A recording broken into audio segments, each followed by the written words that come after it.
Marites dito. So, nagkakaanuhan sila.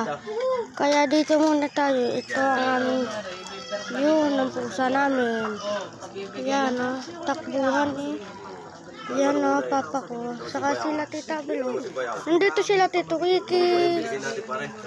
Patrick. Iyak ng bata eh.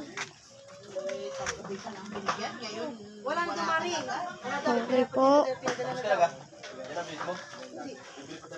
Pogi problem. Bawal sika, malaki na nagastos ko. Wish them God protect my sweet ride. Ride safe. Yun na. Ito ang pagmahan ng motor. Ito. Yan na.